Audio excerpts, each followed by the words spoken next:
We did it. We are selling ammo. NazoAmmo.com. We teamed up. Keystone Munitions, quality, premium product. We're selling it online. What do? You go to NazoAmmo.com. First thing that pops up, what's this? It's an email list. What's the email list do? It's going to give you access to promo codes. It's going to give you access to events, t-shirts, apparel, everything we're doing. Get on that email list. You want 45? 45's not on the website, but then it's coming in. You're ahead of the curve. You're ahead of the guy who's just finding out about it. You're a part of the family. Very fast and furious how we do everything around here. Nazo Ammo. We are moving Keystone Munitions. Premium products. We're doing it. You want to pick up? You don't want to have it sent? You're Carl. You live down the road? Pick up Nazo at the promo code at the end. Now you're picking up ammo here. We're doing it, man. We are doing it. Nazo Ammo. www.nazoammo.com. Small town, big ammo. Finishers MMA, finishersmma.com, @finishers. That's how you find them on social media. These guys have a show with us every Monday called Now We Go. You can check it out. Zach, JM, Thor, Grace, there's too many to name that come out of that school, and they are killers in the game. They are the biggest MMA jiu-jitsu school in the area, and they are owning the East Coast. You can contact them at 610-438-0746. Ask for Andrew. They are at 3761 Nicholas Street in Easton, PA. They have 2 locations as of now, Bethlehem and Allentown. They are growing into 3, 4, 5, 6. I would say they are taking over, but they already have. Check them out on all of their social media. They are awesome to follow. And if you're looking to get in shape, you're looking to choke people, you're looking to do anything at all to better your life, finishersmma.com. AllValleyRooter.net. That's not how you pronounce it all the time. I just say it that way. All Valley Rooter, Jared LaBarba. He is my plumber. He's the show's plumber. I'm getting him plumbing business all over, and I love that he is getting what he wants. He has 24-hour emergency service. He is certified, insured, and professional. You can follow him at All Valley Rooter. He's on social media, and you can find his information at allvalleyrooter.net. Jared came down over the weekend and he fixed a problem down here. He's super professional. I love him as a person. I love his business. He grew it and he's doing his own thing. It's allvalleyrooter.net. It's 24-hour professional plumbing services. He can help you out with everything you need. It's 610-762-1656. He's certified, insured, and professional. Do not be afraid to contact him for any of your plumbing needs. Support Jared. Jared supports us. Luke Delmeyer Handmade Custom Knives. I love Luke. It's lukedelmeyer.com. He's a farrier, a bladesmith, and a blacksmith. He has custom knives, and the best part about it is you can take classes to make them. So not only can you take a class to learn how to make knives, at the end of the class, you get that knife. We're working on a project together. He started recently getting into chef knives, so he's starting to make chef knives. He makes hunting knives.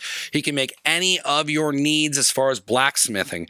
That's at Luke Delmeyer on Instagram. That is the best way to follow him. You can see all the stuff that he's posting. He shares, he does raffles, he gives giveaways.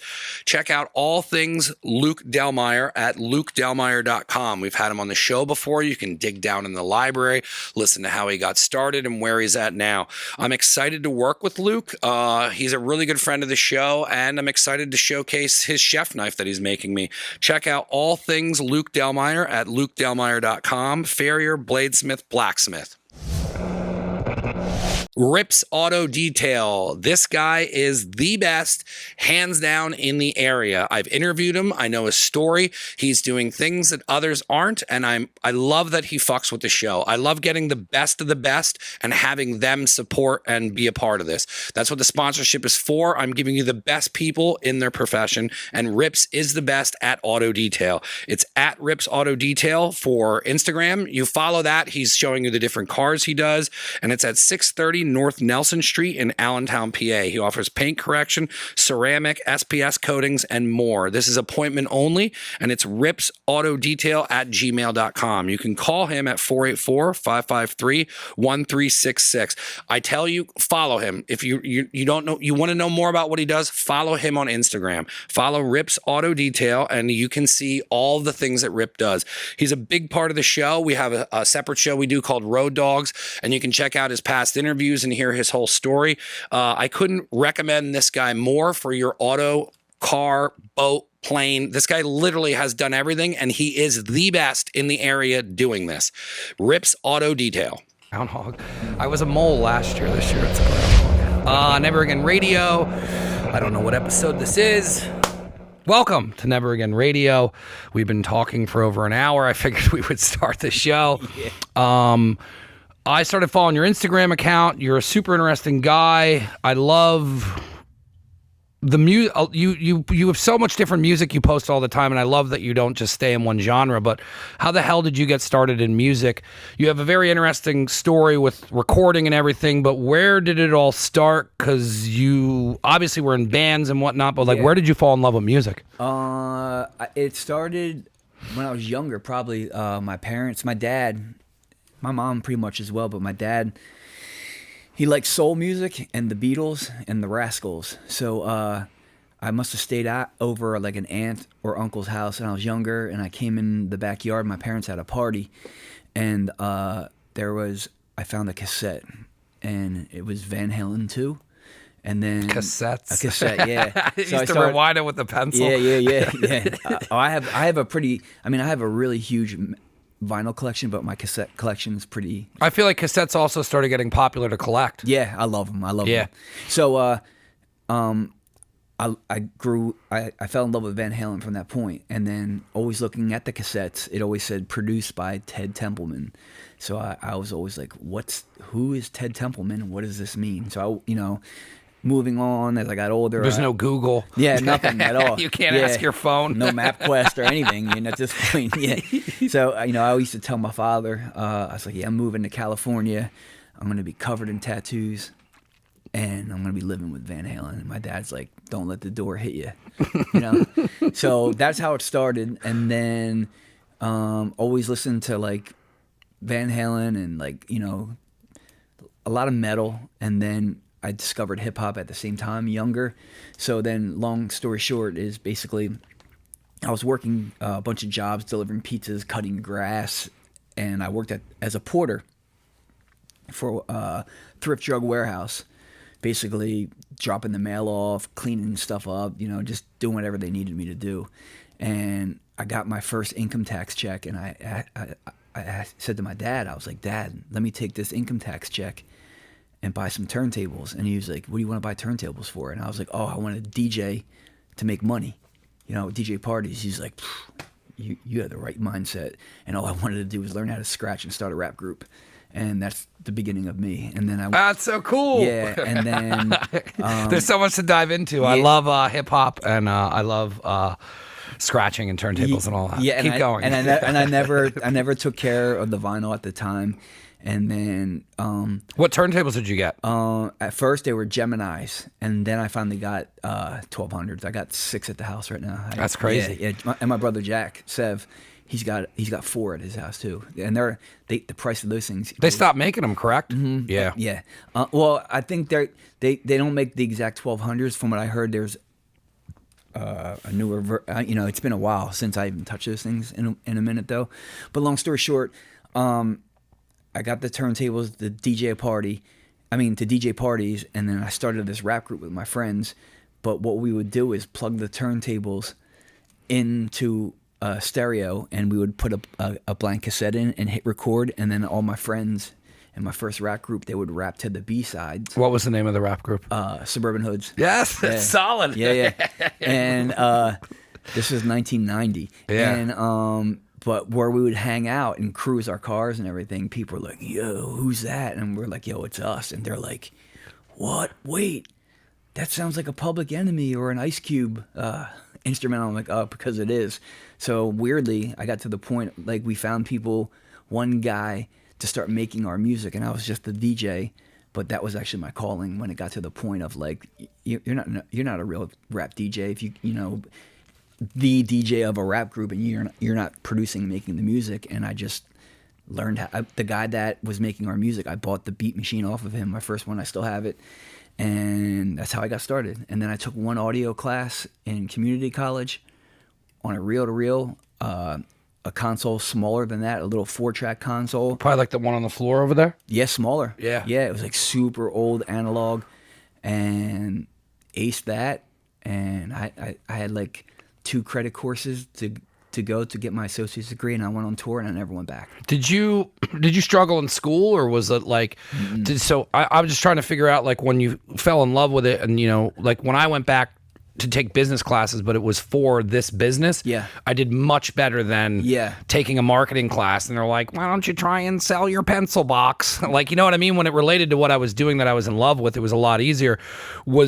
Did you kind of like have a problem in high school, or were you just kind of like a normal kid who was in love with this and kind of like you had like your group? And when I was in high school, my relationship with my dad was complicated.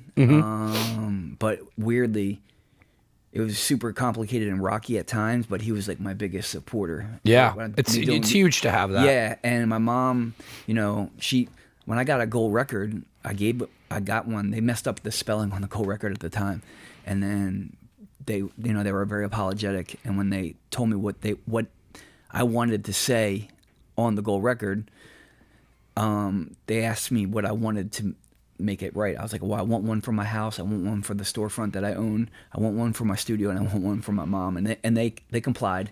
Yeah, but my mom, because they screwed up. Yeah. I was gonna say, are you allowed to ask for that many? Yeah, and I was like, no one even gets these anymore, because no one does really anymore, you know. But my mom didn't even know what it was. She goes, oh, that's nice, but now she does. Now she knows, you know. Yeah. So long story short, I was wild in high school, very wild, class clown, always mischievous, punk rock forever, you know, rebel for the most part. But I was always like smiling all the time as best as I could.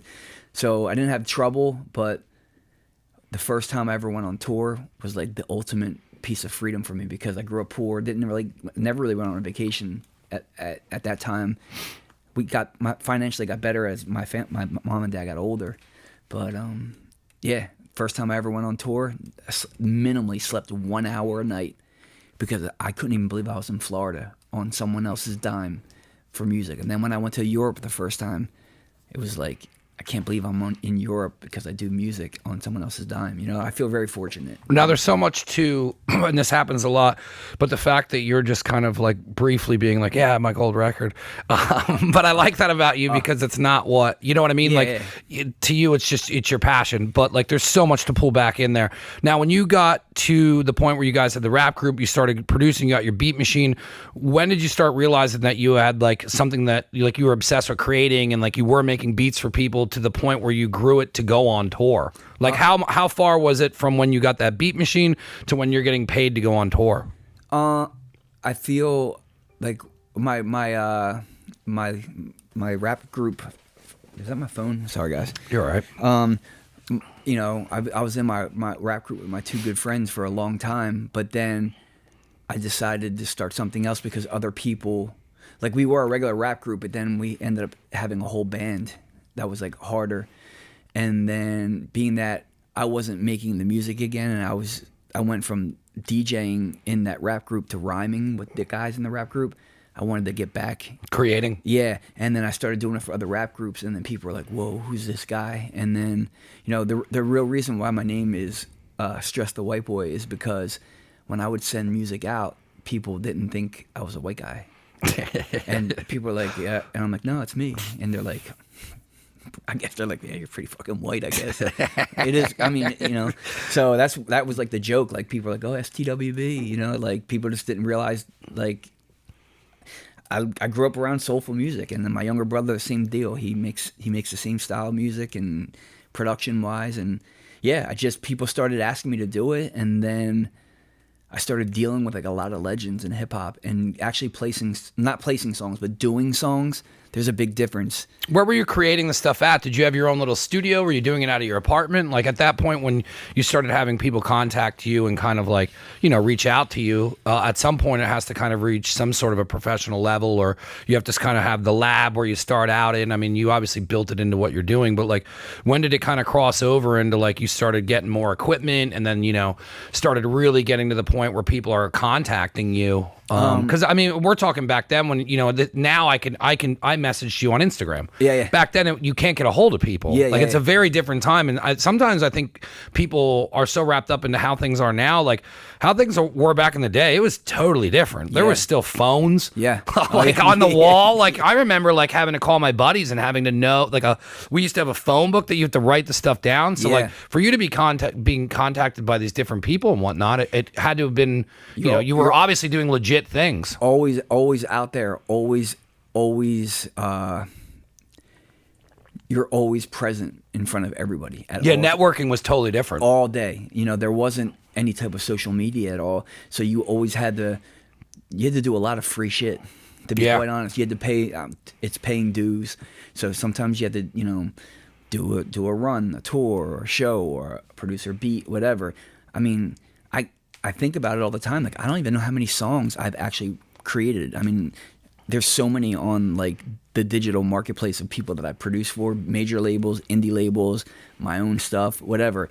Like the fact that I have that many songs involved, with that many songs, I know how to record them, I know how to mix them, I know how to master them, all out of necessity. I took one audio class. Everything else has been hands-on at other people's studios, you know? That's how I learned. Yeah, and that's the best way. Yep. Literally the best way. But that for me, it was the only way I could learn. It's why I struggled in school a lot, because like I look at like now I'm like 41 and I look at like how I learn and, you know, what I've done here and just, you know, like being like, holy shit, man, like you understand the concept of lights and you understand the concept of how this should be set up, and I can kind of mess around with that a little bit to where I can change the levels up and down. But like when I get into Final Cut, it's like I don't consider myself an editor, but I definitely know how to edit. And then like, you know, looking at everything that I've done, I'm like, man, if I would have been taught hands-on in high school, or you know, if someone would have caught on to how I learned, but I think it was so frustrating for me that I had to teach myself how to learn. But like if I would have applied that differently, I could have done anything I fucking wanted. I was just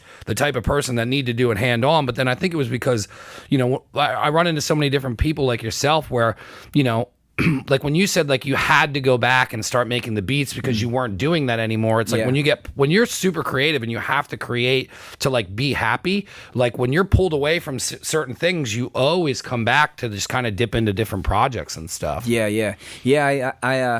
I'm always creative all the time. I guess like to a fault, I guess, no matter what I do. I don't think it's a fault. We talked for an hour and a half about art. You're my favorite people, man. And you know what? The people that I surround myself with, like the closest people I'm with, are super creative. Yeah. Some of them, you know, if you look at them from far away, you're like, oh my God, that guy's fucking horrifyingly scary or whatever. But they're passionate and creative, you know, and I get along with those type of people. Yeah. You know, like, I don't like, how do I say this? I'm a Gemini, a true Gemini. And I can be vocal, but at times I'm also like, I'm super introvert. And if I want to be like super communicating to other people, I want to be doing that with people that I gel with, which is like, because a lot of time I'm like lost in thought. And you may say something to me and I heard it, but I'm like processing it a little bit. And then I'm like, oh yeah, like, you know, that time you got that mic or something, you know what I mean? Like, I heard what you said. It's just, I don't know. Like, I just always want to be around people that are creative. That's why we talk for an hour. Yeah. And I think it's important to create more by being around people that are also like-minded in a creative aspect. And I love, you know, it's one of my favorite things in this show is, you know, most of the people that I choose to come on, or people that come on through this, some of them are just business people, and I can relate in that fashion, and we have regular conversations. And then there's people that I run into like yourself, where you start noticing these things where it's like, oh man, thankfully there's other people like this who are obsessed with art and obsessed with creating, and like, you know, it just makes for, I don't know, I just, that knowing somebody who's exactly how you are with thought processing and creating and having to create and being obsessed with creating and art and that whole thing, it's a different vibe to have with somebody than it is to just talk about regular stuff. Because like when you explained about your mind going like that, you're one of the first people that explained exactly how I think. Oh yeah. Like, you know what I mean? Like it's that's very dead on to like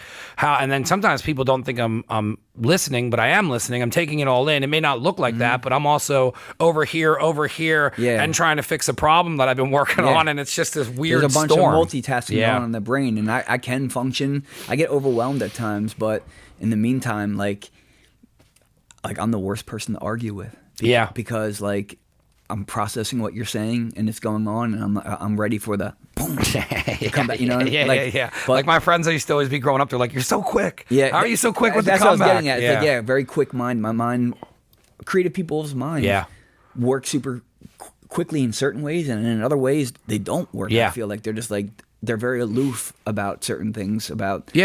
I noticed, especially with getting back into the food and like having to like make a profit. So like now I have to figure out, okay, well, how many ounces are in this burger and all that. I could not do that in high school, and I always just thought I was terrible at math.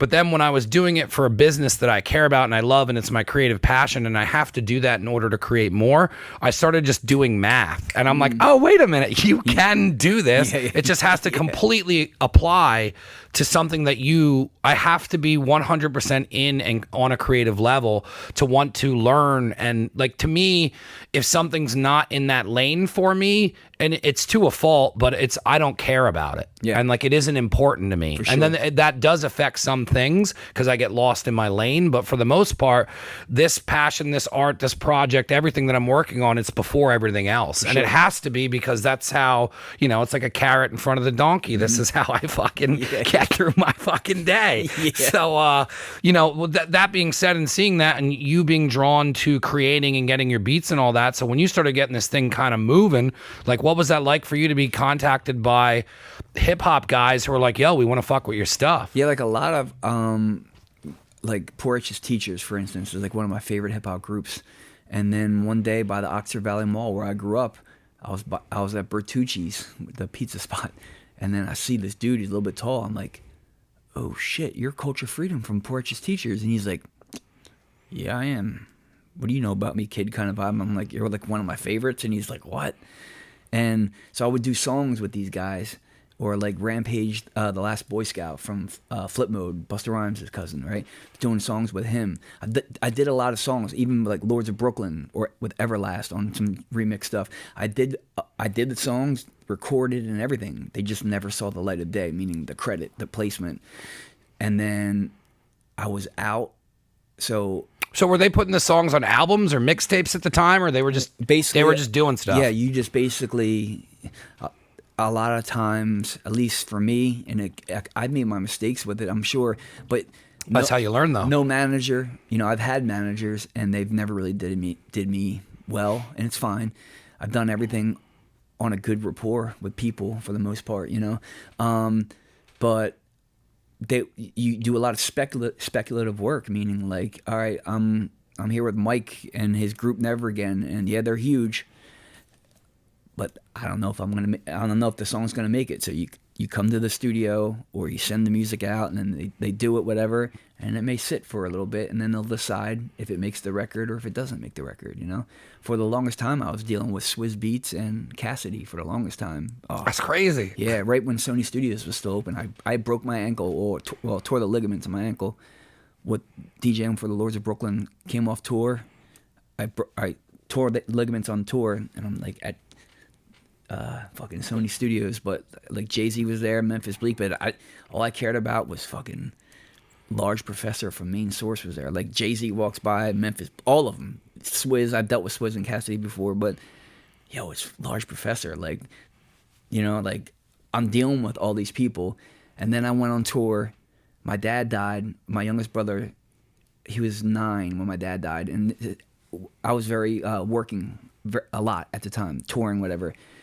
And I brought him out on tours with me so I could bond with him and be some type of like father figure to him, And like I was telling you before, he writes graffiti. and with the people that I'm with, they write graffiti. So it was a very hot tour, and then we were in Nassau Coliseum, and we're hanging out with DMC from Run DMC, and then we're hanging, doing whatever, and then my brother, they came to our bus and they wanted to talk to him. Well, apparently, like an hour before, he took a T-shirt and then went to like the side of a trailer and just did like a graffiti piece because it was all dirty and grimy, you know. So they tried to kick him off the tour, and we were like, "Yo, it's like a T-shirt with like it's gonna wash off." He gets to stay, but basically his job was breakfast, lunch, and dinner. Like, I'm trying to teach him some responsibility. He's doing basic roadie stuff for us, like go get us lunch, you know. But he's out on tour with us. He's barely 12 at the time. Who were you guys on tour with? It was a big, huge Warped Tour. Oh my Yeah, it God! was a I used to huge go one. to the Warped Tour back yeah. when it was the Warped Tour. Yeah. Pennywise, Bad Religion. Yeah. Closed it out. First tour I ever did was that in the late '90s.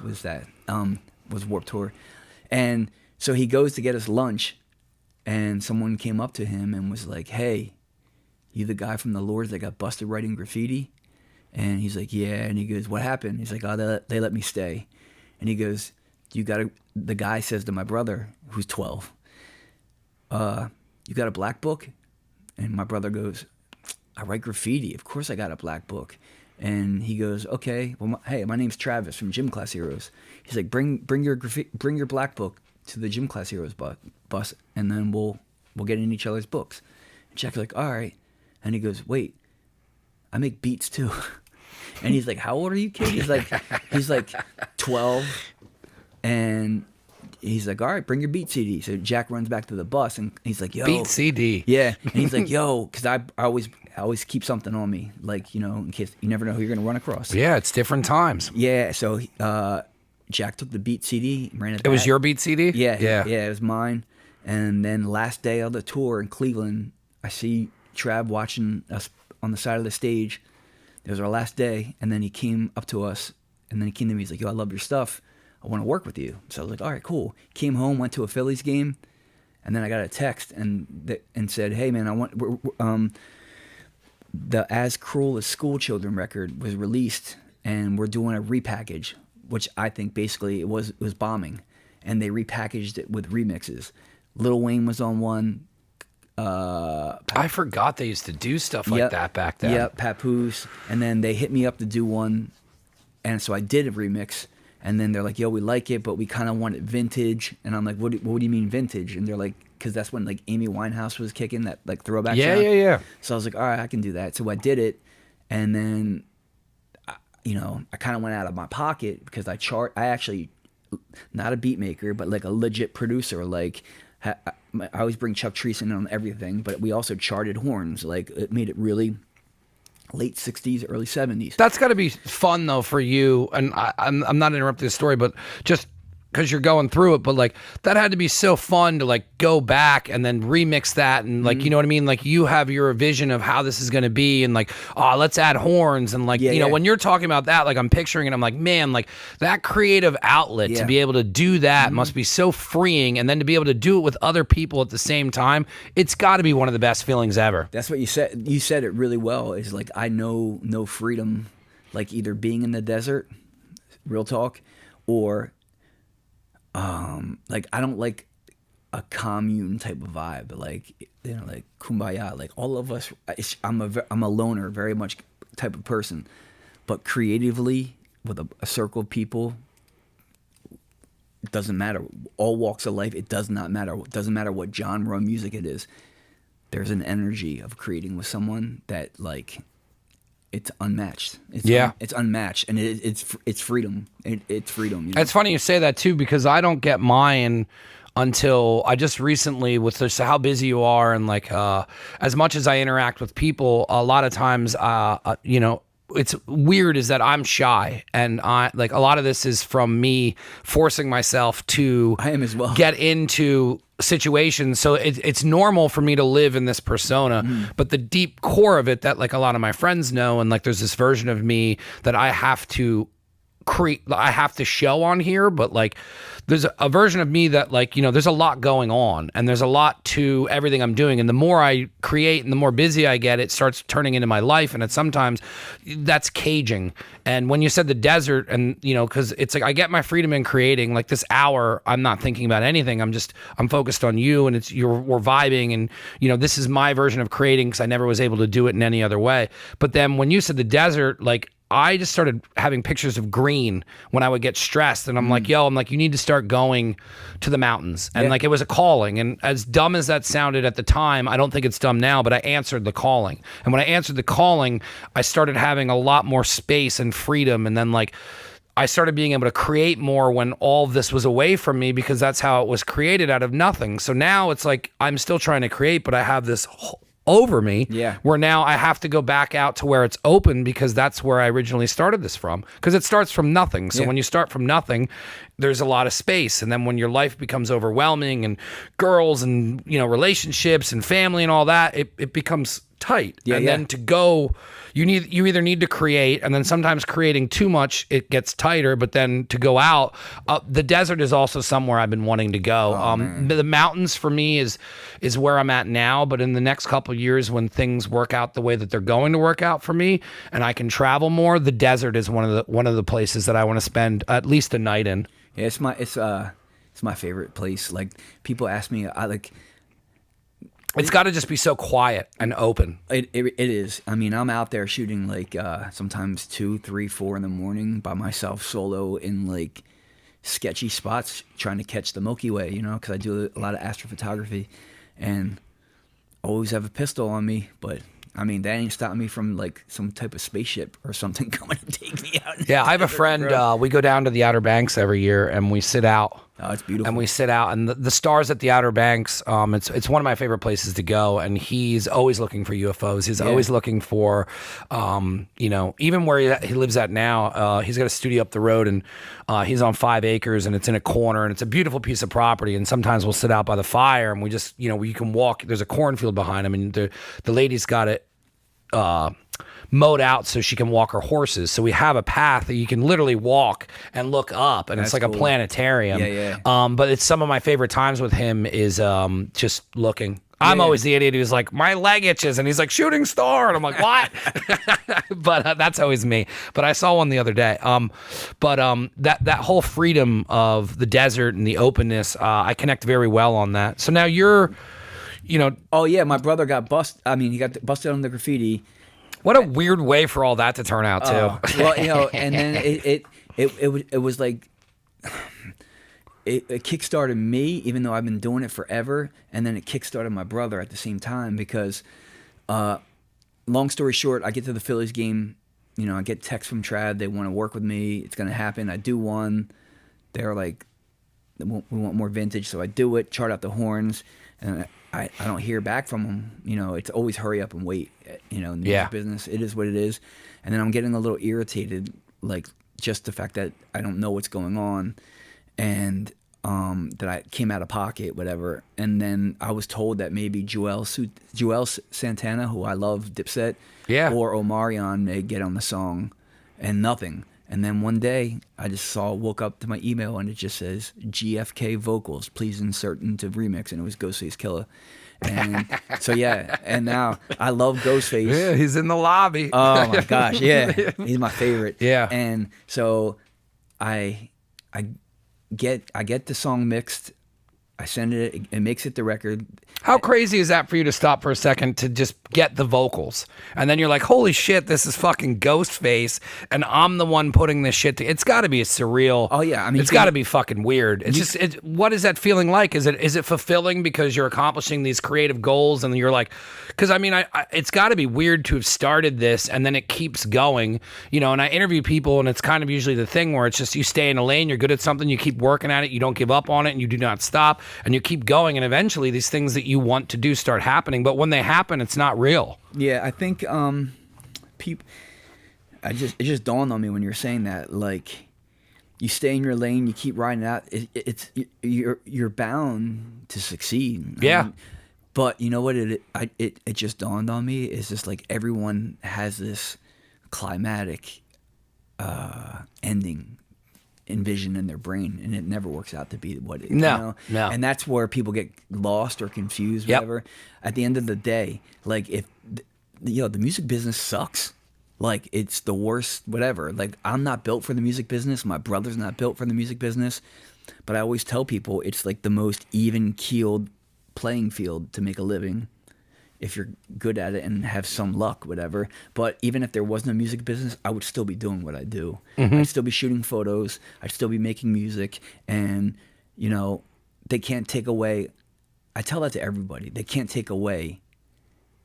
I don't know how many podcasts that you've done from the jump, but they can never take that away from you. No, it's You know what I'm saying? Does that I make was sense? talking to someone about it today, and it's got to be close to 2,000 at this point. There you go. But and it was weird. It's weird because I had this conversation with my therapist today, and we've been working together probably for almost 10 years, and we're getting to points of the conversations now where we're getting to where I wanted to go.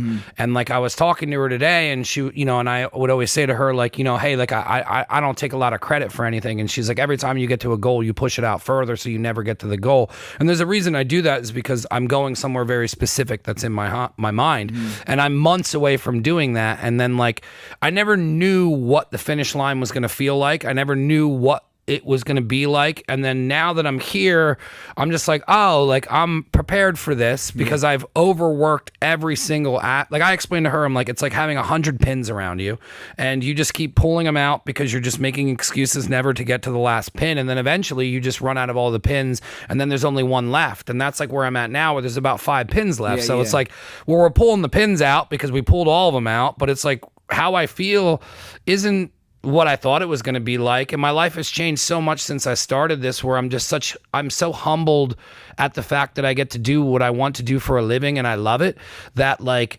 that's good enough for me. And I always like in the beginning, it's like you think about money and all these other things, and all those things kind of disappeared. And the only thing I really care about is that I still get to do what I am doing for a living. And then I have conversations with people over the years, and my one friend is like, yo, man, like, you're never going to stop. And then, like, it dawned on me where I was like, oh, like, this isn't going to stop. So, like, if I never get a break and I'm just getting by, it's what I'll do the rest of my life is just get by, because this is my necessity in order to live and be happy and keep my depression levels at a point where it's like, if the higher I go, the longer it takes to come down. But if I don't ever hit those downs that are like where I was when I started, it's worth it for me. So it's like what you're saying, no one is going to take those podcasts away from me. Yeah. No one's ever going to stop me from creating. And then like now that I'm solely doing it on my own and left a job and this is what I'm doing, it's a very weird feeling to be getting to the accomplishment that seemed so far away, but there was so much work in between it.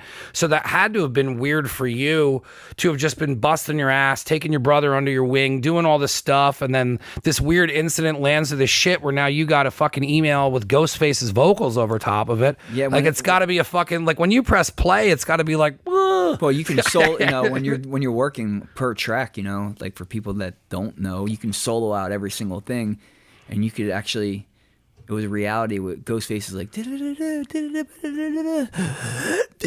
I'm like, I could hear him, you could hear like the nuances in the background and stuff. I'm like, oh, this is real. Like, yo, Ghost is in the house, and then it went gold after all these remixes. Wayne did one, Lil Wayne did one. Like I said, Papoose, Ghostface, and then Ghostface actually used the same song as the album-only download for Big Del Rehab. So I'm same song that I'm on is on 2 records. One that went gold with Gym Class, and then Ghost put it on his record as well.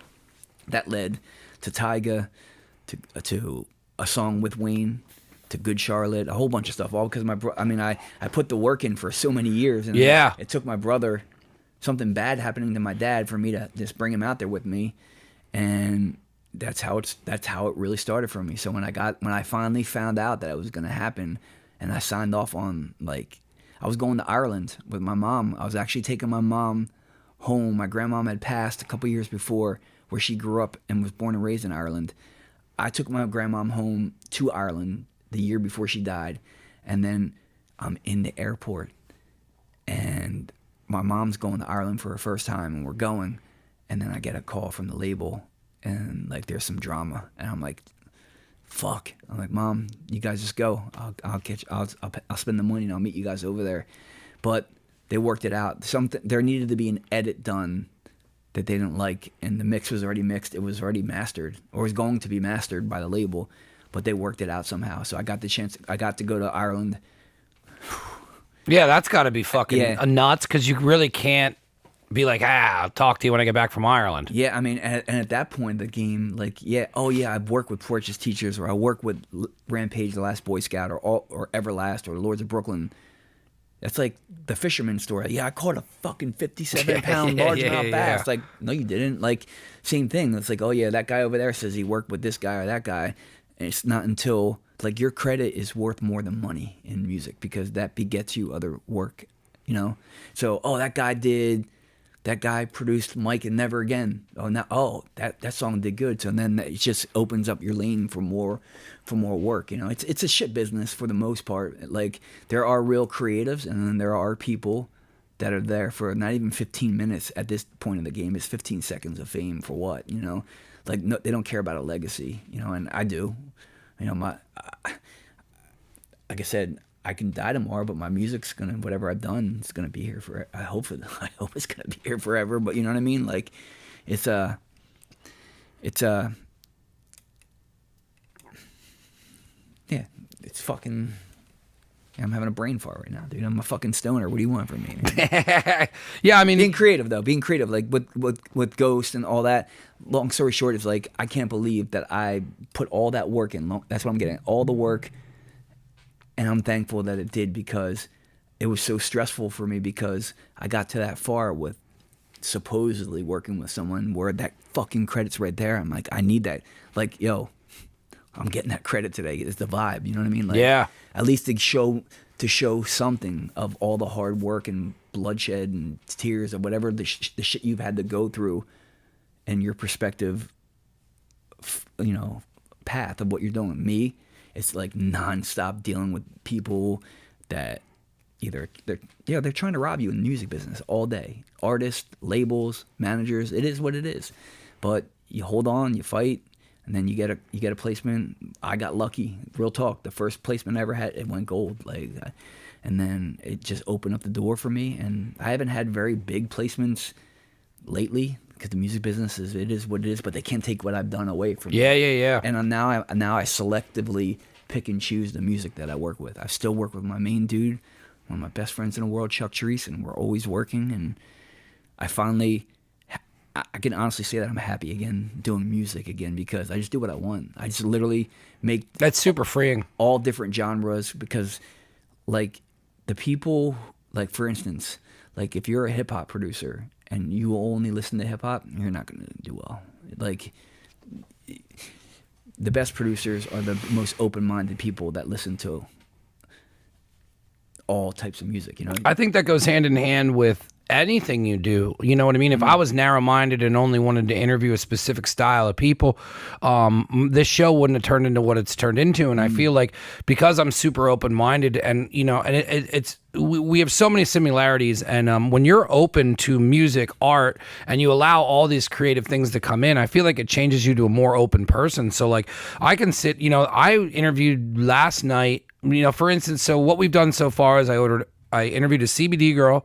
Then Monday night I interviewed skateboarding clothing company guy. And then last night I interviewed a cigar company, and then tonight I'm doing you, and then next week I have, but like, that interests me, is having that vast, but that made me good at interviewing anybody. Right. So now I don't have a problem. You're not limited. Like, I have people that don't want to come on because they're like, what am I going to talk about? And I'm like, it's my job. It's my job to make this interesting. And I have interviewed people where they get nervous, and this is a conversation that we're having. Yeah. Sometimes it turns into an interview where I have to keep going, what did you do next? What did you do next? And those are fine, and I can get through them.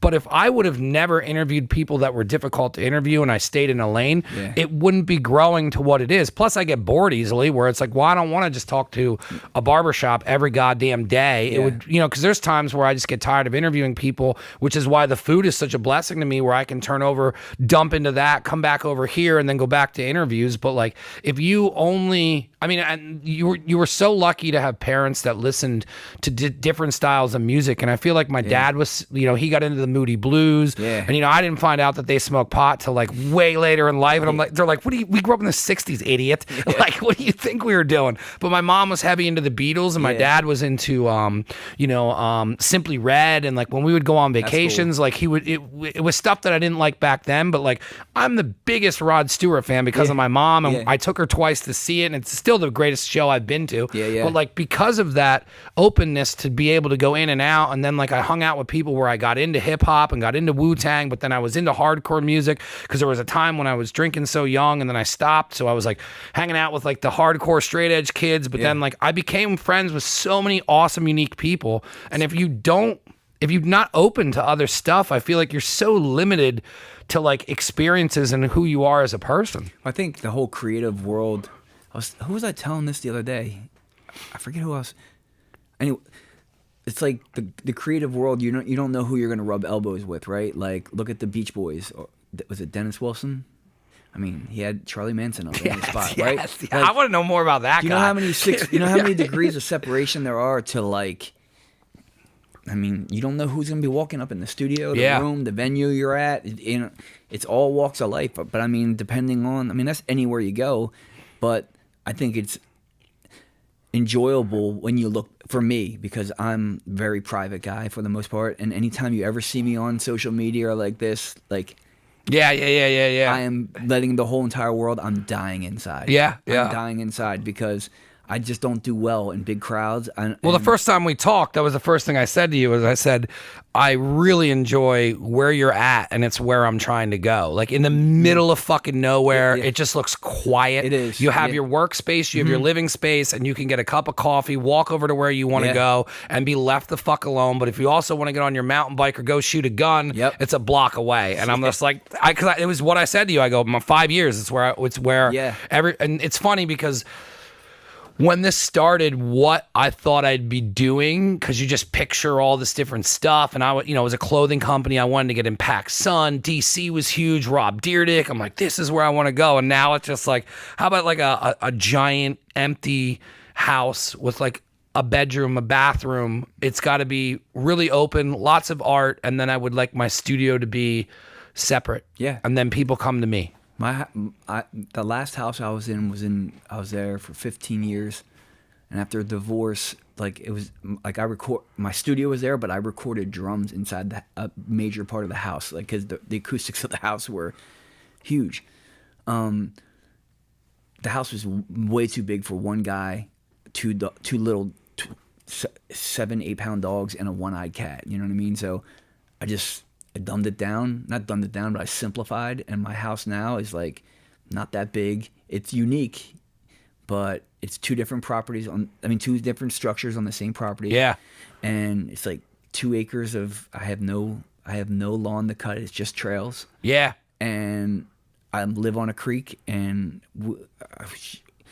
Allie and I were just talking, we were in the canoe the other day, and I never saw my house from being down at the bottom of the water, and it's like a 80 foot look up, 60, 70, 80 foot look up from the water. I'm like, oh my gosh. Like, so I feel fortunate. And we were just like, I don't ever really, you know how you said, like, you never like, take credit, or you never, you keep moving that's me too. I do the same thing. I'm just like, all right, next, whatever, again, going back to songs, you hustle, you keep banging out songs, keep, and I'm not that type of guy or human that's I'm so depressed, I'm creative. I'm the exact opposite. I need everything in my life, for the most part, kicking pretty good for me to be creative. Yeah, I need to be feeling good. Some people need to be feeling sad. No. If I'm not creating that, and I never knew what the problem was until I quit a job. I left the post office, which was the worst job I've ever had. And I've had some shit. I used to clean truck stop toilets, and the worst job I ever had was working for the post office. And I remember once I started getting a rhythm of this, and I would just set mini goals, and I'd be like, all right, you got to cover rent. So let's find enough sponsors to cover rent. And then when I got things going, I realized how hard I was working, but there wasn't this you know, and I have this conversation a lot on here, and I don't mean to repeat myself, but I like to, you know, my Mondays aren't Mondays. I know that. I used to, and I'm sure you, when you work in a factory and it's Sunday and like the sun's starting to set and you know that you got to be bed at a specific time and you are going to be punching in a fucking clock and it's just that drive in and it is fucking terrible living. And I hated that existence. And when I left that existence, I just started noticing I had almost like a weight lifted off me and I was just like, oh. You know, like when you lose a couple pounds and you just look good in the mirror and you can just move around a lot. I was just like, holy shit, man. Like, you are no longer miserable. You're no longer, I don't give a fuck. Like, I don't know, and I don't know if it's similar to you a lot, but like, my days all blend. Sometimes someone has to tell me what day it is because I'm just working, but it's not in a bad sense. It's just I'm allowed to be creatively free-flowing, that my calendar does not line up to what a calendar is when you're punching in a clock and you're like, 10 more days till vacation. Yeah. Oh, I can't wait. Well, we got 4th of July shutdown coming up for a week and we're getting half pay, and you know what I mean? Like, that whole lifestyle, and there's nothing wrong with it. It's how I was raised. My father did that his entire life. It's where I got my work ethic from. I'm super blue collar in that sense where I've always had a job. And like, what's funny now is I look at the kids now and I'd be dying for these factory jobs that are paying like $45 an hour with like full insurance. And I'm like, you know how many times I tried to get into Victaulic and they're giving fucking jobs away. Yeah. They're giving careers out right now. Well, you know, like I always say to people, like, success is perception. Like, you know, like for instance, you know, people in my line of work, right? Or like people that younger guys or women that do what I do. Oh, I want, you know, they want that. They want success or to succeed. Or even you have a layman that doesn't do what you do, right? Like they see your podcast or they see me like on social media doing whatever. Oh, it must be nice you got it all made. But what people don't realize is like my money is not bi-weekly. Sometimes it's bi-yearly with publishing. And now with streaming, you're getting raped, like literally raped. I had a friend who was home for quarantine. He lives out in LA and he's a musician. His wife's a musician, and they work on different projects. And he was breaking down how Spotify actually works. And he's like, dude, it's he does not want his music on there. And in a sense, you know, when he explained it, I was like, man, you know, everyone always says, oh, you just put your music out there. But then when you know, if you're in his shoes, it's totally different with like your music. When I had a publishing deal, it ended about 2 years ago. It was, at the time the company was called Amagem, IMAGEM, and now it's called Concord. Huge. Elvis Presley, Chuck Berry, Pink Floyd, you name it, like major names. So when the day was done, I'm leaving the office. I know I got the deal. They have like a super large, about this size, like the size of this TV, like a big Publishers Clearinghouse check, like a mock check. And this is really rough caveman math. But if you and I did a song together, a song's a pie. You wrote the words, I wrote the music. 50-50, we agreed to split it. So you would get 50% of the song on the word aspect. I would get 50% on the music aspect. Traditional royalty rates, if it gets played on, you know, the radio, whatever, you and I, if we split that song 50-50, that song, each spin should generate 13.9 cents, rounded up to 14 cents a spin, 7 cents, 7 cents. I asked my buddy, who is the president of the label, I was like, yo, what the hell's the deal about this check? Like, why is it so big? And he's like, look, just turn it over and read the accounting. Spotify, 80 fucking million spins at 14 cents a spin. It was Get Lucky by Daft Punk. And, oh, wow. Yeah. With Pharrell. Yeah. So that was huge. Right? So you and I, or them, for instance, but let's just say you and I did that. We wrote the music. I wrote the music and you wrote the song, the words for the song. 80 million times 14 cents a spin, it works out to be approximately $1.2 million. That's why hit records generate revenue. You'd get 600K. I would get 600K. That's like caveman math of it, right? Guess what that check was? That check was for fucking $50,000. That's all that check was for 80 million spins. 50, they're getting raped. So basically, oh, Mike from Never Again, that fucking hit single you got, dance. And you're like, I want my money. I want my money, you know? And that's it, literally, they want you dancing and as you're getting raped for peanuts, man. How does anyone make money in the music industry anymore? Touring and merch. And now those days of like, oh, Mike and Never Again, love your band. We're going to give you that 300 grand or whatever it is up front, but they want a piece of your merch. So they like you used to go out on the road and you would make your show money, but you would also get your merch money for the most part. But now they're doing 360 deals, meaning they come in on high on a loan. That's all those advances are, just loans, because you don't see any money from your royalties at all, or mechanical royalties or whatever, until they recoup that advance. So you're always in debt. Like I think KRS-One said it best: if you don't have a hit song like Eminem or Pearl Jam, that was years ago when he did the interview. But if you don't have like multiple hits like they do, when it's all said and done, your time in the music business, you made way less than minimum wage. And the work is probably... Oh, it's brutal. Yeah. It's brutal. I mean, it's not necessarily physically grueling, but I mean, you're burning the candle at two ends. I mean, again, I would never stop doing it. I'm not complaining about it. It's just like, you really have to have a passion and a love for it for you to even possibly think you're going to make some money at it. And then if you don't pay attention and then you just you don't have anybody helping you out, then it's easy for you to lose all your shit. And then somebody, I was talking about on the last podcast where like, we were talking about food and, like somebody ruined that for me with cooking. And then I just recently got into it and it's so freeing to be in that lane again, because like when you're cooking, it's distraction and chaos and creativity all in one. And when that's connected, that's my best time. And that's when, like everyone's like, man, I love your food. And it's like, well, I'm channeling love into making this food in a direct lane that doesn't happen often. Mm-hmm. So like somebody took that from me and then now I have it back. And I didn't realize how much I love doing it.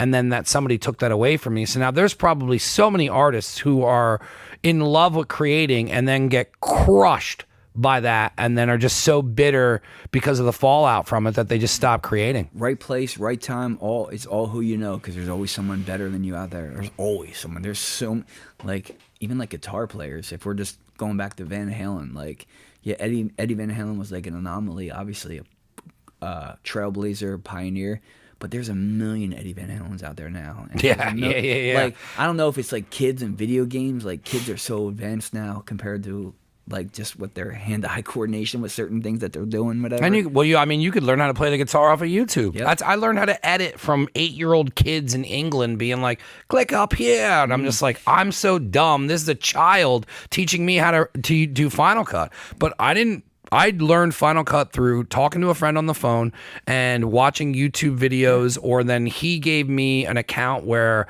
it's one of those things where like it's like an open file, like almost like a master class where like you sign up for it and then like, so you can Google like the big thing for me that was hard to understand was the multicam. So like when I was telling you before, like I used to have to watch the whole show and it was, we would take 3, like, so I'd be recording this on 2 separate things, dump them into the computer as 2 separate tracks, which does not go fast when it's full HD. So that would be an entire night of that transfer over. Then I would have to take those, load them into multicam, and you'd have to wait for it to be completely done loading because I didn't have a fast computer at the time. And then I would have to go through there and go camera 1, camera 2, camera 1, camera 2, camera 1, and sit there the entire time to do that. Yeah. Oh, yeah. But I learned how to do that through some lady being like, okay, now we're going to... I mean, I still literally look at YouTube all the time for anything. I mean, I joke around with some of my friends. I'm like, yo, the closest thing to God, what you would perceive as God, and the devil as what you perceive as the devil, is Google and YouTube. Yeah. You can enter it in, you can go down that really fucked up Yeah. You can get into some weird shit. Yeah, so it's just, obviously the discretion that you use, But when you learn how to use YouTube as a tool, because I use it as TV a lot now, and I watch like a lot of different podcasts and everything. Because what's funny is I'll go through my subscriptions, I'll look in, it's kind of like Friends will turn me on to stuff, but even listening to music on YouTube and going back to the videos, the algorithms, you can find some fantastic music. All day. Sometimes we'll just put it on over there, sit down, get fucking stoned, and my buddy will be like, yo, put on, remember this fucking album, or put on this video. I heard that, like, there's a weird video, because there's still a whole place where artists make videos and dump it on, it's the new MTV, but, so it's like, when you learn how to use it as a tool, like especially with editing, and like I can be like, all right, cool. Like, how do I, take the background off this, or how do I, like when we started, we used to do green screens, which I want to bring back to the new studio because it was something that everybody loved, but it was just extra work, and then we didn't have the space for it. But like, I would just Google how do you green screen in Final Cut, and then it's a 2-minute video, and some kid's like, hey, it was literally press this button, and then I was like, all right, cool, I know how to do it. Shut that down, go to work. But like, if you know how to use that shit as a tool, and then you're growing up as a kid learning how to do that shit as a tool, you can move mountains by the time you're fucking hitting puberty. Yeah. I think kids today, I don't know, like they're just, I have a different view on it. So I think my age, like the 80s were the greatest, right? Absolutely. And then I saw something today, so that's why I just had a brain fart. So I thought the 80s were like the best, like toys were changing, like it was really, really cool. And then I saw something today where they were saying like 90s, the last decade before everything was run by a computer. Yeah. It's like kind of true, right? And again, I thought like everything I did to make a name for myself was hustle and flyer.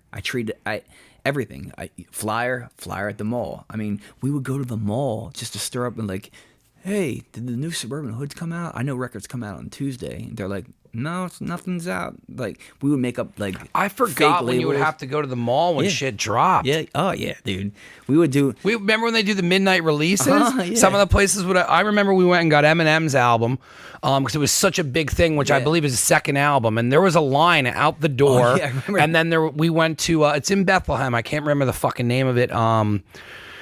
Is it the Compact Disc Center or some shit? I don't even know if it's still there, but like there was a Domino's next door. They would get Domino's, and then you would go in and you'd have to get like, hey, I'm going to come by tonight for the pre-order. They put your name down, you prepay, and there was a fucking line out the door, and we would wait there. And then it'd be midnight, and we'd be doing it because we wanted to do was listen to music on the ride to school. For sure. And like that was always such a big thing, is what are we listening on the ride home? What are we listening to on the ride, to ride to school and on the way home from school? And then like that plays such a major part of my life that like I don't stop listening to music. I listen to music all day long. I don't, you know what I mean? If I go for a hike, I'll have headphones in. If I'm in my car, music's playing. Like if I'm down here, Spotify's on off into there's rare times I'm sitting in silence. It's and going back the same. Like I stay listening to music like all the time. Like there's always got to be something. I have my go-to, and then I'll break out to something new. You listen to a lot of stuff. I do. Like, because when you posted Block Party,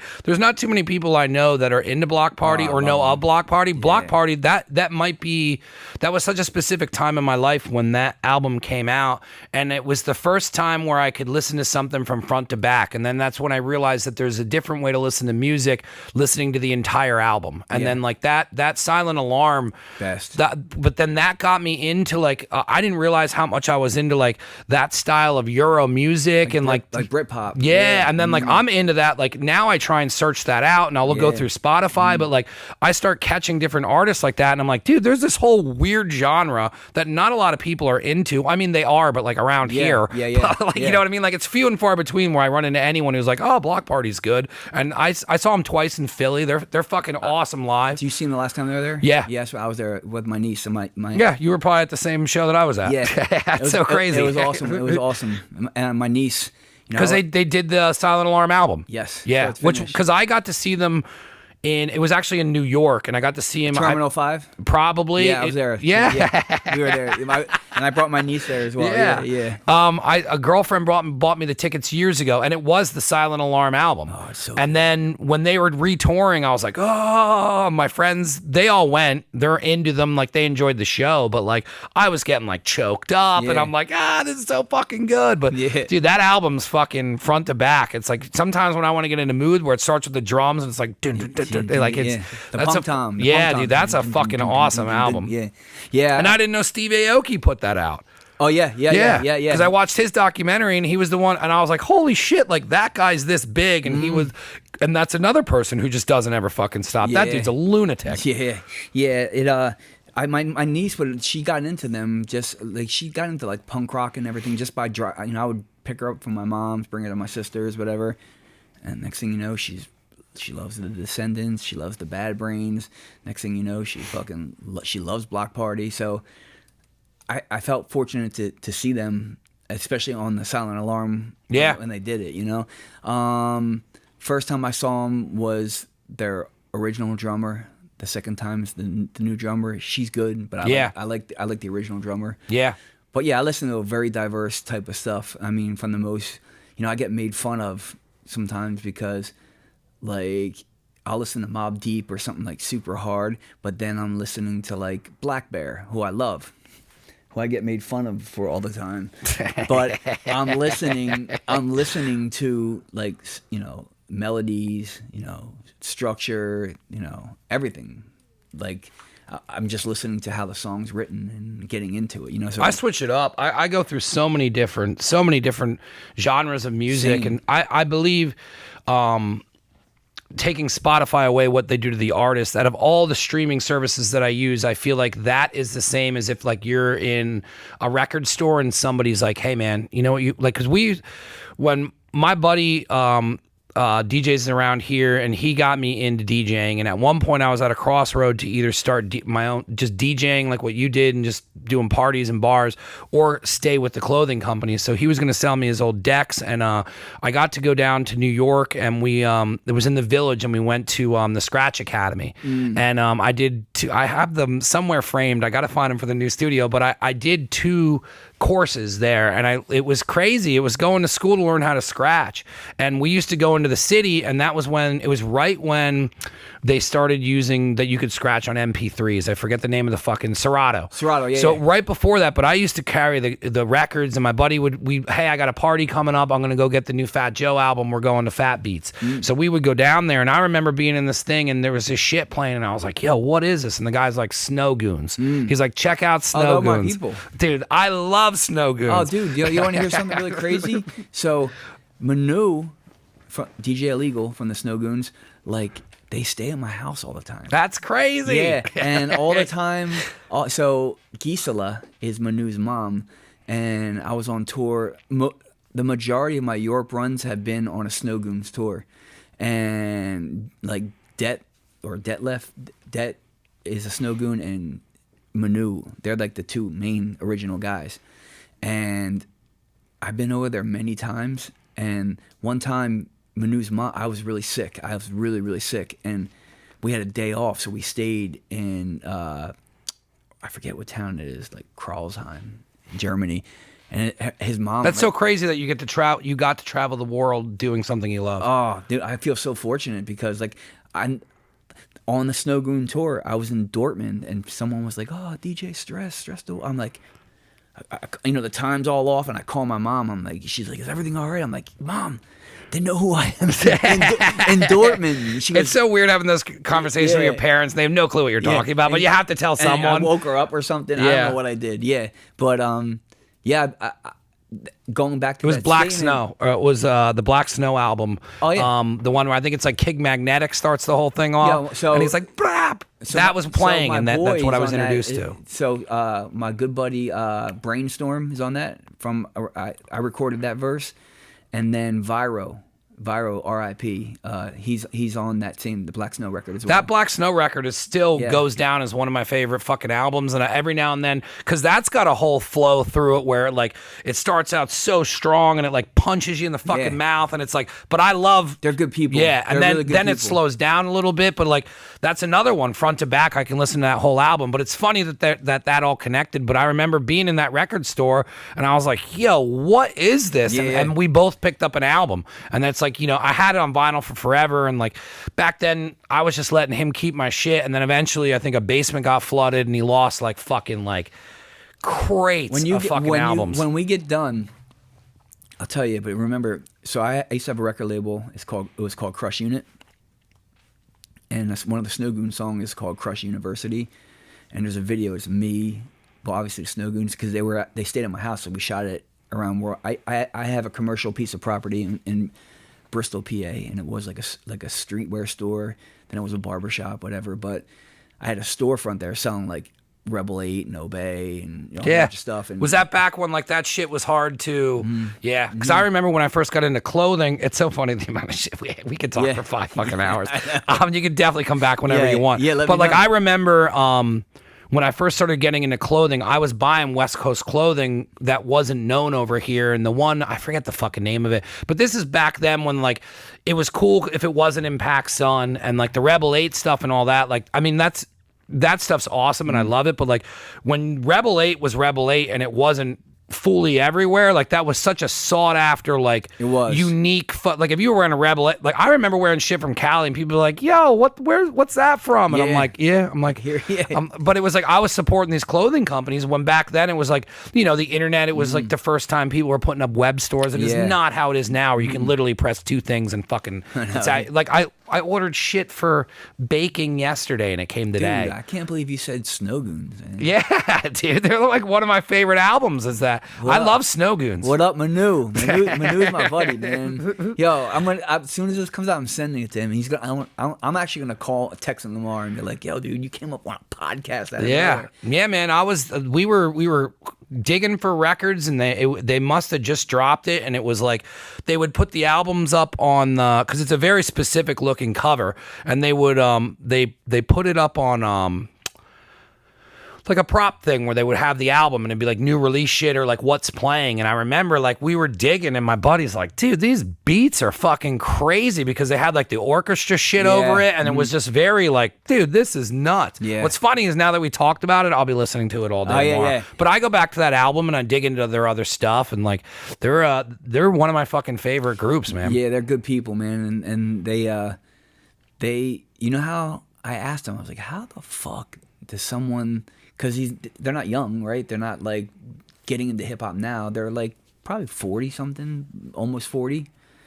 And I like, how does one in Germany, being only a little bit younger than me, get into hip hop? And he's like, "Oh, I grew up next to a U.S. military base." That's crazy. And I'm like, "What do you mean?" He goes, "Yo, like they would listen to hip hop, and that's how we got into it. Like, you know, we'd be out, whatever, and I could hear it, and I wanted to know what it was. It went something like that, and I was like, wow, that's incredible, man." Yeah, because you figure how yeah, I mean, because like when I started listening to it, I'm like, "Oh, these dudes are from fucking Germany." Yeah. And then like you wonder how it even came over here. You know what I mean? Like the story. And then I always, you know, you think about that kind of stuff. Like, how do they get influenced? You know, what kind of music? And then I don't know. There was such a unique sound, and even the slower stuff. The one, I think it was like Black Rain. Oh yeah. Yeah. Like there's some really, really fucking like talented, good shit on that album. And I've turned a lot of people onto it because I'll be like, I remember having that because I had it on vinyl, then I got it on CD, and then I would play it places, and people were like, "Dude, who the fuck?" Because it's so funny. When I lived above the bar, and I just started Never Again, and my buddy used to leave his decks there, and I was this giant. The best thing about not having a girlfriend and kids and all that shit is that when you have a space and it's too big, you can just make rooms. Yeah. So like I had a room that we literally built. Turntable setup, and then he had fucking DJ speakers, and then everybody would leave, and I was left in this giant 2-story old colonial house by myself, which means that I could turn the fucking all the way up. So like, dude, so everybody would leave, and then like we would just start DJing, and he would start showing me how to do stuff. And one of those albums was Snow Goons, and then sometimes people would be there, and they'd be like, "Yo, just open the door," and then my buddy would just be doing sets from upstairs, but you could hear it, and everyone would always be like, "Dude," like anyone who was into hip hop would be like, "Dude, who the fuck is that?" Dude, it's I'm funny turning people onto that album, or just them in general, because it's not like, "Oh yeah, this is pretty." It's not like a gimmicky thing. Like it's fucking really good. So we were supposed to do like a Crush Unit Snow Goons thing that never came, like a whole album. I'm gonna send you all the stuff. Yes. You're gonna be like one of the few people that have it. You know? Fuck yeah. So, that's crazy. You want to hear something embarrassing? Before, you know, my first time ever in Germany, I'm in the front of a Mercedes Sprinter, being like a kid again, like first time in Europe, front seat, like staying awake, and the whole fucking van went wham, and I'm like, I'm a real jumpy guy. And I'm like, yo, what was that? And he's like, yo, you're on the Autobahn. You're on the Autobahn. I was on literally on, that's how he said it. Like, you're on the Autobahn. Like, there's no speed limit. Like, let me tell you something, dude. The whole fucking van almost tipped over because it was like a fucking 7:45 BMW, literally in the left lane. It must have did about $150. That's got to be so bizarre to be on that. Yep. And I was like, this is like, because I'm a really, like, unless I'm like in a wild, like, skits out temper thing, I'm pretty even keeled. I don't do anything like risky, you know what I mean? And I thought I was gonna die, and I'm like, yo, this is awesome at the same time. He's like, yo, you're on the Autobahn. I'm like, what? I was like, I didn't know, because it was dark. I couldn't see, you know, and like we flew into Frankfurt, I think, Frankfurt, and then we were heading to probably to Switzerland. I think that's where we were going. I think, and. Whew, I was so embarrassed. It's like literally, I Just told, such a tourist. oh my, yeah, it's so ridiculous, man. And they're like, who's this American? You know, well, we were all Americans in the vehicle except Manu. You know, but yeah, the Snow Goons are good people, man. That's a blast from the past. I talk to Manu every once in a while, but I haven't really dealt with them in a long time. Yeah. And then we would do all these shows, and then we would DJ all the after parties over there. So fun, man. So fun. I've been as far east with them as Bucharest, Romania. That's got to be so bizarre. Yeah.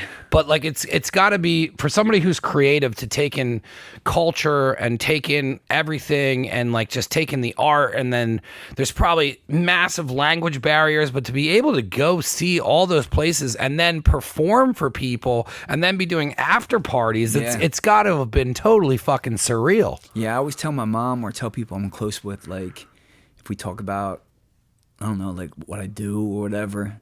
Like I always say I live like a Forrest Gump life, meaning like had a whole bunch of issues growing up, just like didn't have the easiest life, which I'm not crying the blues. But then if you take away all the negative and like look at all the positive things, like even some of the things we've just talked about on this podcast, like most people don't even leave their town. No. Ever.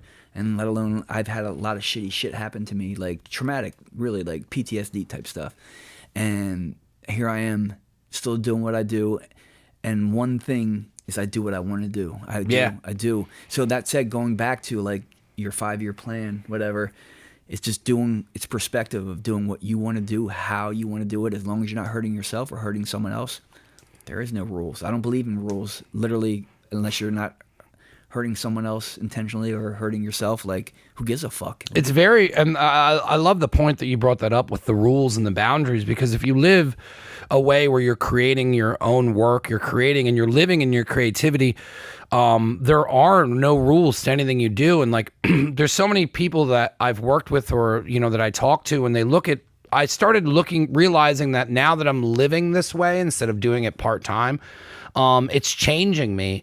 And then like, the other we were trying to do an event and the town wasn't letting us do it, and I said to the chief of police, I'm like, hey, I'm gonna be back in here and it's not gonna be out of spite, but I'm a problem solver. And he's like, well, I like that's what your answer to this was, because like they wanted me to go to meetings and stuff, and I'm like, look, I'm gonna be back here in a couple of days, we're gonna problem solve this, I'm just letting you know that my event is going forward. I'm not being a dick, I'm a problem solver. And I figured it out. But like when I did that, I realized that like what I've become from fixing so many problems over the years and not giving up on what I am is like there are no boundaries or limitations to what I want to do at all. And like as much as I want to just keep it simple and keep it and like what's funny is the older I get and the more I'm like, all right, well I can just keep it in this like one space and make this much money, and then just like I'm good. Like we don't need to fucking, you know, be doing all this shit. And then as you get older, you start, like what you said, where you own commercial real estate. Like there's definitely moves to make where you can keep it super simple and be doing some good stuff. But like,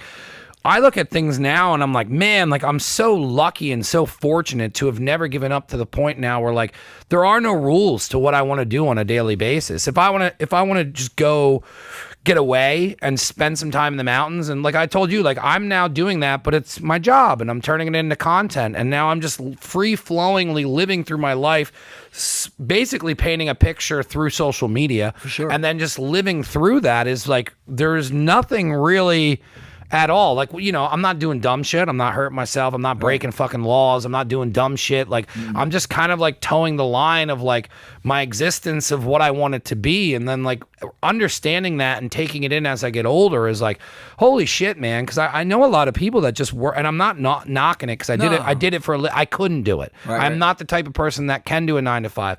You know, there was one point when my mother said to me, she goes, you have to do what you're doing. And she's like, I didn't realize that this is what you have to do. This isn't like, oh, well, Michael likes doing this stuff. She's like, no, you have to do this. Like from a mother to a son, like we had a conversation where she's like, you can't have a boss.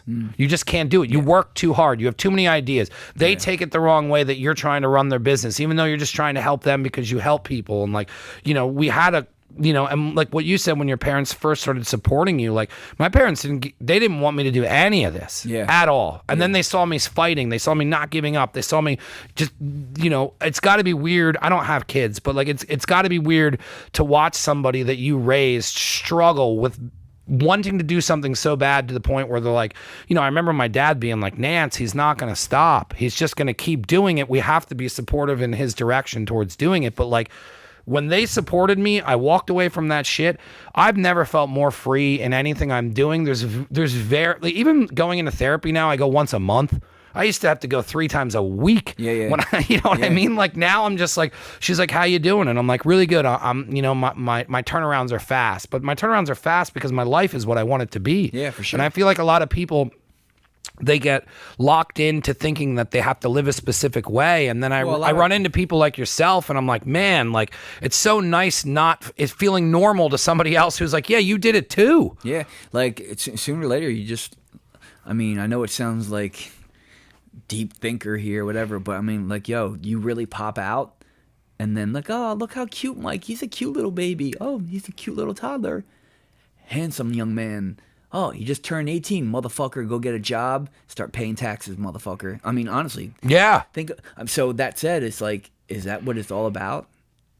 Honestly, that's as simple as I broke it down to for myself. Is like, is that what it's all about? And then you get a certain age and then you fucking die? Like, hell no. Like, I don't look my age. I don't act my age. And I'm going to do whatever the fuck that I want to do, how I want to do it, barring that I'm not hurting anyone or hurting myself. Like, life's too short, man. I lost my dad and grandfather 6 days apart, man.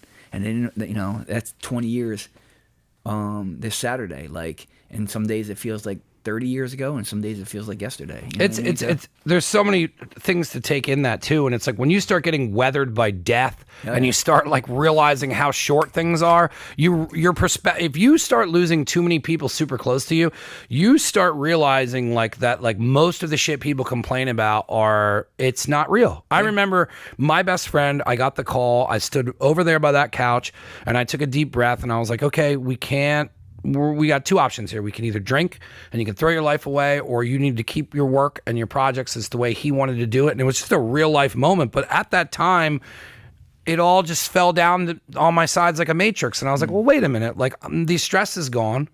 The worry's gone. My bills are gone. All this stuff. So I'm like, this is just all fucking noise. None of this shit fucking matters. And then when you have that moment happen too many times, it changes you in a way that you start realizing that what actually fucking matters in life is like these simple things, and then the things that are just kind of built in, that like these traps with like credit cards and debt and all this other shit that like fucks your life up. Like, you can really get sucked into a vortex of like, that's your existence. And then when you're in that existence, you're just fucked up. You're never getting out of a hole. And then you live that way. And I lived that way for a long time. And I'm like, I remember the moment. We all have. And then certain people, like something bad happened to my dad. And then, you know, like I ended up my family saw something from that. So I bought a home and I invested in myself. I built a studio. I don't have to pay someone else. And like I said, I've never really been a liquid person. I've been more asset-wise, you know. But again, they can't take that away from me either. I'm worth that because I own that, you know. So I get to make music when I want to, and if it's not that big of a deal anymore, if it's like I go on a 3 or 4 day fucking drought a week drought of not doing anything. It's okay. I've done all this before.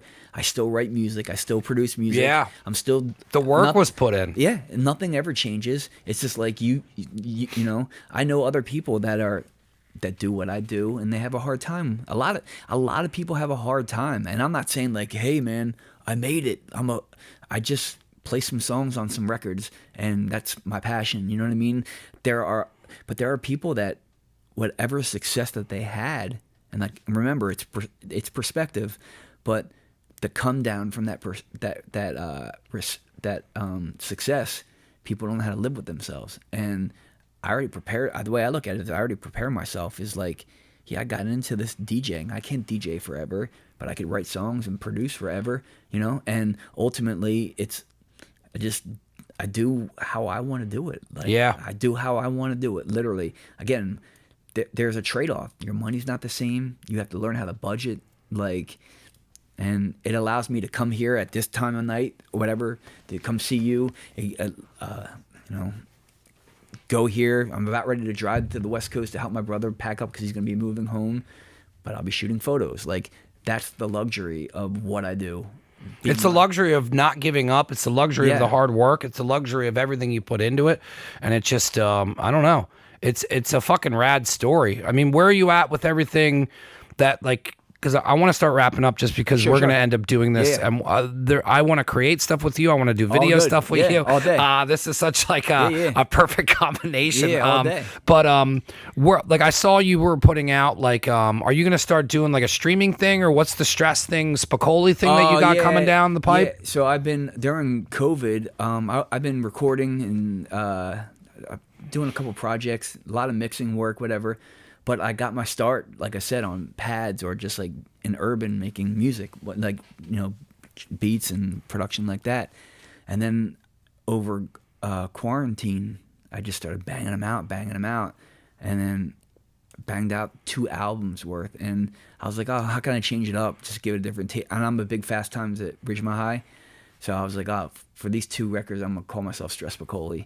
And then I got 2 instrumental records out, Volume 1 and 2. Volume 1 is August 6th. Volume 2 is September 9th. And then I got a 3rd one called The Bit Crusher, October 1st. But they're all like production, like straight, like beat. Just coming in and out of stuff. Because like, I was pumped when I saw it because I used to get into like DJ Z-Trip and like stuff like that. So like when I saw that, I was like, fuck yeah. Like, because, you know, sometimes I get lost in music and then I got to come back and then I start trying to find like channels and stuff. So are you going to put it on a Spotify or what are you going to do? Yeah, they're going to be on every digital outlet out there. Yeah, and then you're just going to start pumping your music through that and kind of like, are you going to do it like kind of like where you're going to update it a lot and it's going to kind of be like, you know, almost like you're DJing sets, or are you just going to kind of just do music and put them out? So like those 3 instrumental ones are like kind of in the pipeline, ready to come out. But then I hit a friend up the other day who designed. I used to have a thrash metal band called Activate for a while, and my buddy Colin, he did the artwork and he's incredible. And then I was sitting in my studio one day and I came up with an idea for a record because I'm still stockpiling more and more music. And I love the Circle Jerks, like, you know, Keith Morris, fucking Black Flag, you know. Circle Jerks have a record called Wild in the Streets, and I had Colin up. I'm like, dude, I know we're gonna do it. We're gonna do a record. It's gonna be Stressed a White Boy, but it's gonna be wild in the beats. Yes. And we're gonna bite off that whole entire. How fun is that though? Because I only stop you because like when I get ideas and stuff, and I'll do like spins on, or even when I created the Studio Kitchen, and like I have artists that I work with. There's nothing better than kicking ideas like that to somebody, and they get it, and they're like it's probably one of my favorite things is to share that. The moment the first person you tell about the idea that you came in your head and then they get it and then you, at this point you have to be good at doing it just because you've done it your entire life. So when you come up with an idea, it isn't just like, here's the first idea. I'm sure you've gone through it in your head fucking 1 million times. So then for you to be like, hey, Stress the White Boy while in the beats, like that's just, it puts a smile on my face because that's the shit nobody sees. That is like the obsession when creating is those moments, just doing it over and over and over, and then it brings you back up. And I look at it like a brand though too. I'm like, I can see like a T-shirt from that, like merch wise, and then I'm thinking like, oh, I'm probably not gonna do this one as an instrumental. I'll probably do it as like guess like I was already talking to Travi from Gym Class Heroes about it, and like PD Crack about doing something. Yeah, you know so many people Oh, I at this do, point. yeah. If you were like, yo, I'm doing Yeah. this thing, you want to fuck around on it. Yeah, and I think that's the route I'm going to go, and I'm excited about that. But it's just like Work. It's work. Yeah, It's yeah, always it's something. creating. Yeah, and at the end of the day, I'm looking at it like this. Okay, I put another release out, I'm winning. That's the way. That's all you can do at this point. It's just like I'm not fucking 18 years old anymore. Like I don't necessarily want to go on tour unless the money was right, literally, or I knew it would be like the most fun time. I've done it. I've done that. And Yeah. I like being in the woods with my dogs, like literally at my house, and I can make music there. And if I'm gonna go drive anywhere, I'm gonna go do what I'm gonna do now. I'm gonna go bring a tripod and a camera and be out in the desert and shoot Yeah. the stars. And It's funny, the further you go with stuff, the more it comes home, and Yep. the smaller it gets. Because like even with like the next spot that I was telling you about going up the street, and I've been telling people about it, but like I'm trying to Yeah. keep a lid on it because it's zoning and stupid shit. Yeah. I know it's gonna happen. I just don't want to get ahead of myself.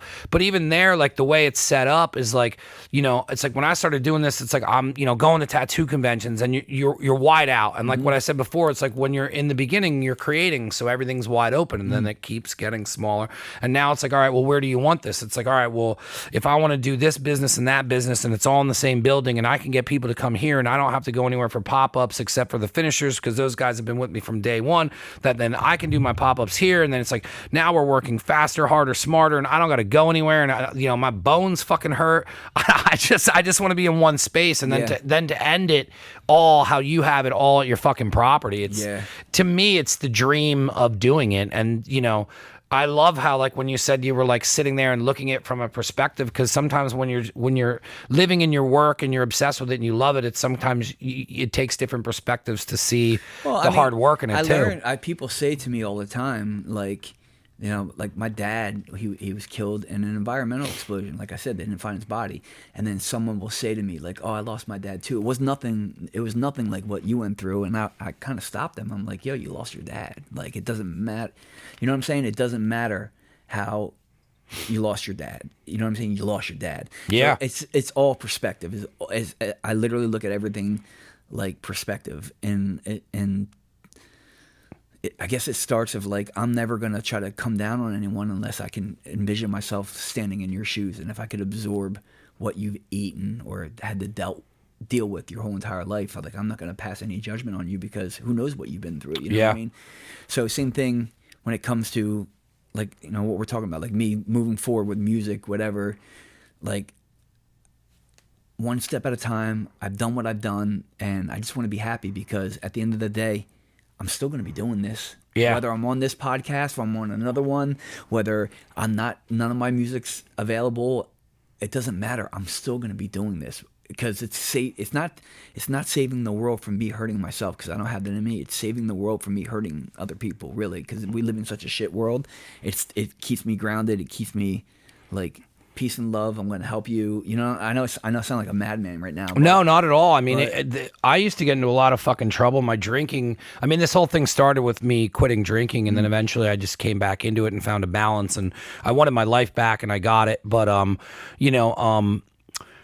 what this has done is, it's hard for me to explain, but when somebody brings up something like this, I like to, run it parallel where like when I started this business, it was a necessity to find a lane of positivity during a very difficult time of living above a bar, dating a heroin addict, and trying to quit drinking while all my friends didn't understand anything that I was doing. And then, my friends start slowly not wanting to hang out with me because I'm not drinking. So it's awkward. And then you have your core group that stays with you. But in those struggles and those times, when I would get into Never Again, what Never Again became as a core was my compass to go forward. And it's like, as long as I stayed in Never Again, then I can get to 10 days, 20 days. Because when you sobriety in the beginning, I didn't go to meetings and I counted. You just count your days, count your numbers. It's like, it's similar to probably waiting to get the fuck out of jail. Yeah. So, with not ever, that was the whole reason I stopped doing it. I was like, there's no end date on this. This is forever me feeling bad about something that I did 20 fucking years ago.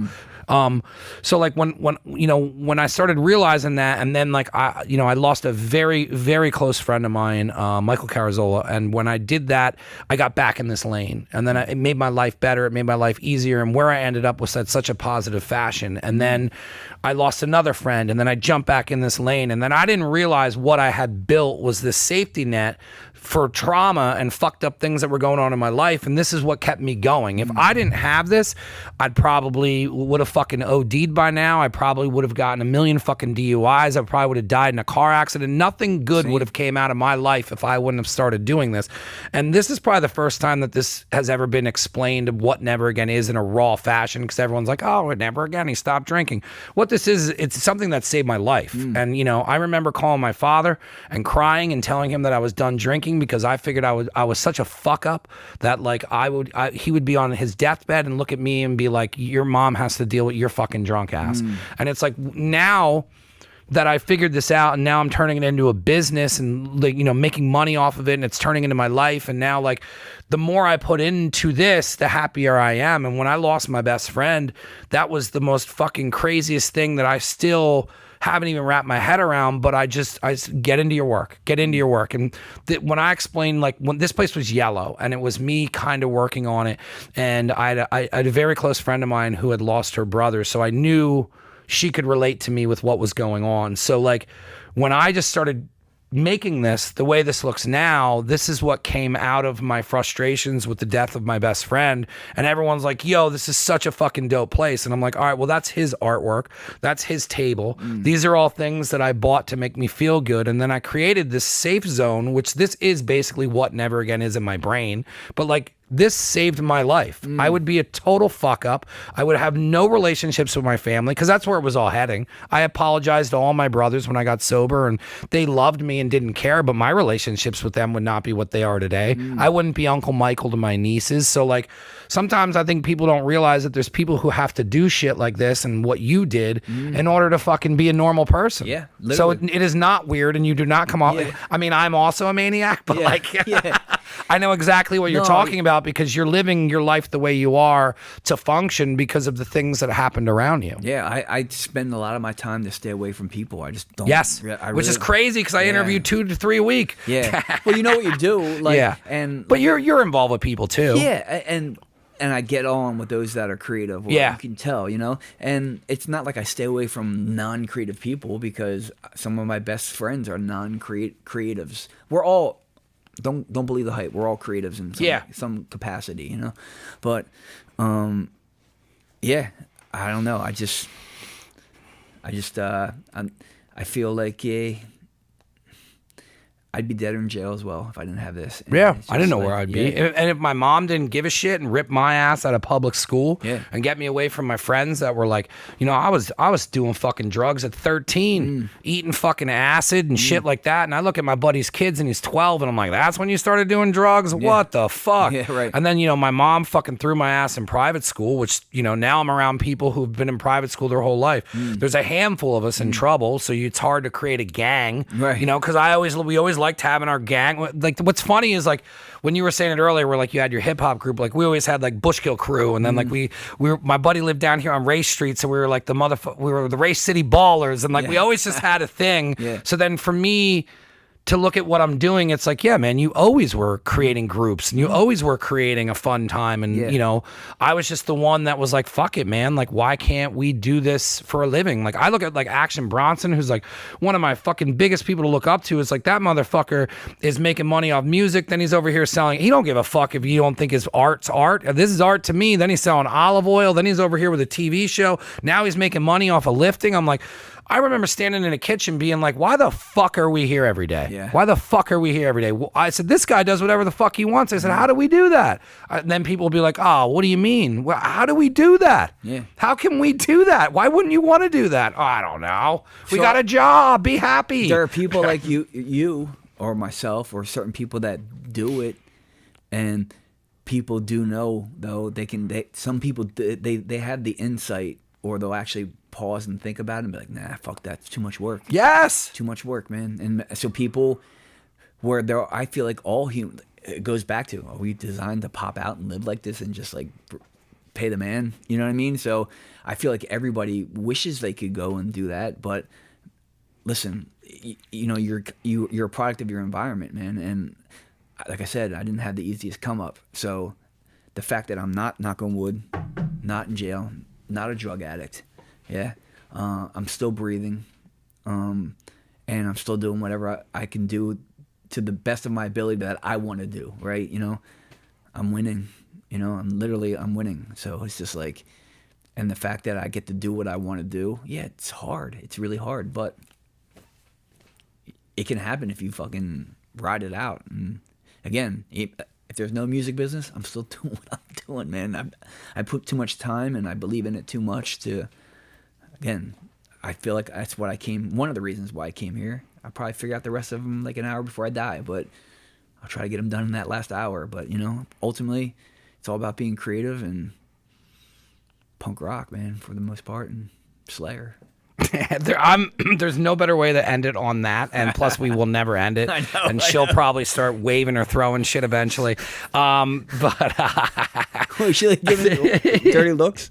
No. I'm just saying they would come if we're at 1:40. Yeah. If we would start getting into the 2-hour mark, I'm sure you would hear her snore, or you would get a shoe thrown at you. Yeah. I definitely want to thank you so much for coming on. This is part one. Yes. There's so much that's going to come down out of this. Yeah. But like when we spoke on the phone, and I always try and get on the phone with people, and within the first 3 minutes of talking, I was like, all right, cool. Like this isn't going to be a thing. I knew it was going to be that. Then when we met in person and didn't get started until an hour later, thank you for being completely honest with just like your story. All day. Thank you for being honest with everything that you got into, because there was stuff that you didn't have to get into on here. It's such a rad story. There's so many things that cross over.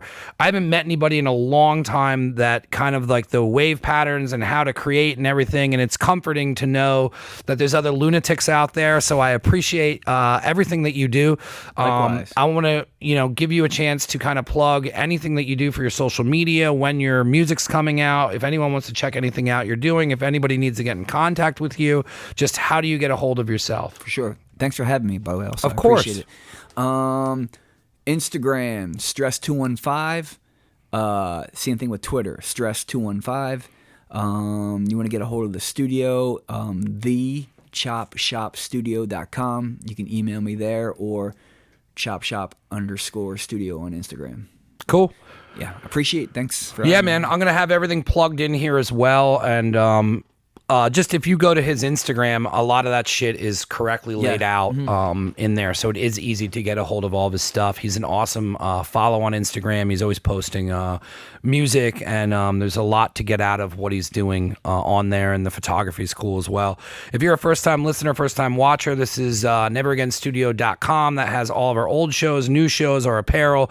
Is a one-stop shop for business. If you need help, if you want to sponsor the show, you need apparel made, anything that you see that I do, we offer as a service. So if you're a business and you want to come in and you need help with branding, marketing, any of that, we can do it all. Also, recently we started nazoammo.com. We are with Keystone Munitions.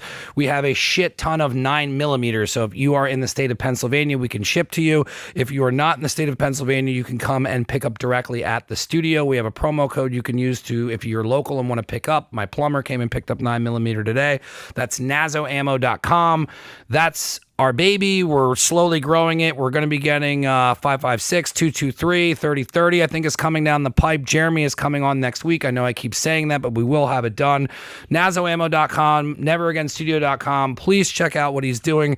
I don't say this to everyone, but this is one of my favorite times down here, and it'll be looked on as one of the closers to moving to the new studio. Thank you so much for coming down, and I'm going to end it before she kills us. Oh my, dude, I could have talked for 3 Me too. hours. Could have talked for 3 hours. I believe